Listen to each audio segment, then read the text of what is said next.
तो चलिए जरा एक विजुअल इमेजिन करते हैं। चारों तरफ घना अंधेरा है, पेड़ शांत हैं, हवा बिल्कुल रुकी हुई है। ऐसे माहौल में एक खामोश और काली नदी के किनारे का मंजर कैसा होगा? आज के इस एक्सप्लेनर में हम एक ऐसे जीव को डिकोड करेंगे जो डर और आश्चर्य दोनों का प्रतीक है। आज हम समझेंगे द ग्रीन एनाकोंडा को। उस डार्क अमेज़न में नदी का पानी बिल्कुल शांत दिखता है, लेकिन सोचिए, जब कोई उस गहरे काले पानी में अपना पहला कदम रखता है तो अचानक पानी के नीचे कुछ ऐसा हिलता है कि पूरी नदी कांप उठती है। ये किसी आम जानवर की आहट नहीं है दोस्तों, ये एक ऐसे शिकारी का एहसास है जो पानी की सतह के ठीक नीचे छिपा बैठा है और जिसे देख पाना लगभग नामुमकिन है। 250 किलो 250 केजीज। सोचिए जरा, एक पूरी तरह बड़ी हुई फीमेल एनाकोंडा का वजन इतना ज्यादा हो सकता है। मेरा मतलब है, ये वजन एक छोटी गाय के बराबर है।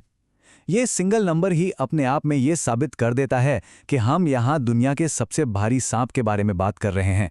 तो आइए शुरू करते हैं हमारा पहला हिस्सा, the Amazon's hidden giant. Green anaconda का साइंटिफिक नाम है यूनेक्टिस म्यूरिनस, जिसका सीधा सा मतलब होता है गुड स्विमर, यानी एक बेहतरीन तैराक। जमीन पर अपने भारी वजन की वजह से ये भले ही आपको थोड़ा सुस्त लगे, लेकिन पानी में जाते ही इसका एक अलग ही रूप देखने को मिलता है। पानी इसका असली घर है, जहां ये पूरी तरह से एक शांत और खतरनाक थ्रेट में बदल जाता है। इसकी विशालता और स्टेल्थ यानी छिपने की कला बिल्कुल माइंड ब्लोइंग है। लंबाई 10 मीटर तक हो सकती है, यानी एक 2 मंजिला इमारत से भी लंबा। लेकिन इसकी सबसे बड़ी ताकत इसकी स्टेल्थ मोड है। ये 10 मिनट तक पानी के अंदर सांस रोक सकता है, और इसकी आंखें और नाखना इसके सर के बिल्कुल टॉप पर होते हैं, जिसका मतलब है कि ये अपना पूरा शरीर पानी के अंदर छिपाकर सिर्फ आंखों से अपने शिकार पर ठीक से नजर रख सकता है। ये एवोल्यूशन का एकदम परफेक्ट डिजाइन है। अब बढ़ते हैं दूसरे हिस्से की तरफ, एनाटॉमी ऑफ एन एम्बुश। ये घाट लगाकर शिकार आखिर करता कैसे है? एक सीन इमेजिन कीजिए, एक हिरन अमेज़न की नदी पर पानी पीने आता है। पानी के नीचे एनाकोंडा घंटों से बिना 1 इंच हिले इंतजार कर रहा है। जैसे ही हिरन पानी को छूता है, बूम! 1 सेकंड के फ्रैक्शन में एनाकोंडा पानी से विस्फोट की तरह बाहर आता है। उसके जबड़े शिकार को दबोचते हैं और फिर वो तेजी से अपने शरीर को शिकार के चारों तरफ लपेट लेता है। आखिर में शिकार को पूरा सीधा सर की तरफ से निगल लिया जाता है। ये पूरा प्रोसेस बिल्कुल फ्लॉलेस है, एकदम चूक रहित। और पता है इसकी पकड़ में ताकत कितनी होती है? 90 psi, यानी 90 पाउंड्स पर स्क्वायर इंच का दबाव। ये फिजिक्स सच में किसी के भी रोंगटे खड़े कर सकती है। जब एनाकोंडा शिकार को लपेटता है ना, तो शिकार जितनी बार सांस छोड़ता है, एनाकोंडा अपनी पकड़ थोड़ी और टाइट कर लेता है। 90 psi का दबाव इतना ज्यादा होता है कि यह आसानी से हड्डियां तोड़ सकता है और इंटरनल ऑर्गन्स को क्रश कर सकता है। शिकार जितना ज्यादा हिलेगा, पकड़ उतनी ही कसती जाएगी। तो आखिर इसके मेन्यू में होता क्या है? 70 किलो के कैपिबारा से लेकर 4 मीटर लंबे ब्लैक केमन क्रोकोडाइल और यहां तक कि जंगल के राजा जैगुआर तक को ये अपना शिकार बना सकता है। लेकिन इन सब में सबसे हैरानअंगेज बात इसके फ्लेक्सिबल जबड़े हैं। इसके जबड़े की हड्डियां इतनी स्ट्रेचेबल होती हैं कि ये अपने सर से 4 गुना बड़े शिकार को पूरा का पूरा निगल सकता है। एक बार शिकार अंदर तो बस गेम ओवर। अब आते हैं तीसरे हिस्से पर, मार्वल्स ऑफ एनाकोंडा बायोलॉजी। यहाँ एक बहुत इंटरेस्टिंग फैक्ट है, इनमें एक्सट्रीम सेक्सुअल डायमॉर्फिज्म देखने को मिलता है। फीमेल एनाकोंडा मेल एनाकोंडा से 5 गुना बड़ी हो सकती है, 5 टाइम्स। ये नेचर में मेल और फीमेल के आकार में अंतर का सबसे एक्सट्रीम एग्जाम्पल है। तो अगर जंगल में आपको कभी कोई बड़ा एनाकोंडा दिखता है तो लगभग तय मान लीजिए कि वो फीमेल ही होगी। इनका मेटिंग प्रोसेस तो और भी अजीब है। इसे ब्रीडिंग बॉल कहते हैं। ये एक ऐसी स्थिति है जहां 13 मेल एनाकोंडा एक ही फीमेल के चारों ओर लिपट जाते हैं और हफ्तों तक कंपीट करते हैं। और इस सब में झटका तब लगता है जब कभी कभी मेटिंग के बाद फीमेल एनाकोंडा जिंदा रहने की एक्स्ट्रा एनर्जी जुटाने के लिए अपने ही मेल पार्टनर को खा जाती है। प्रकृति में सच कहूं तो भावनाओं की कोई जगह नहीं होती, वहां सिर्फ सर्वाइवल की जद्दोजहद चलती है। और इनका जन्म लेना भी किसी संघर्ष से कम थोड़ी ना है।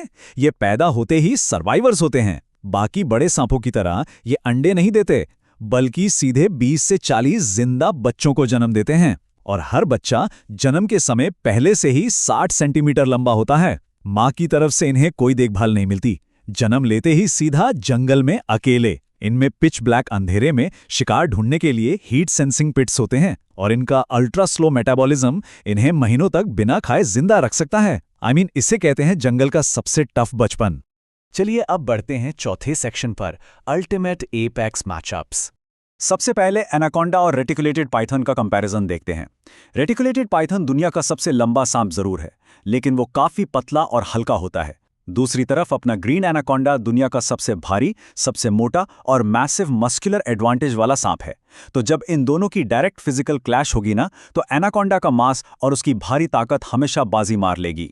अब आता है सबसे एक्साइटिंग मैचअप, एनाकोंडा और जैगवार। दोनों ही धुरंधर शिकारी हैं। जैगवार जमीन का अनडिस्प्यूटेड राजा है, पर ग्रीन एनाकोंडा पानी का राजा है।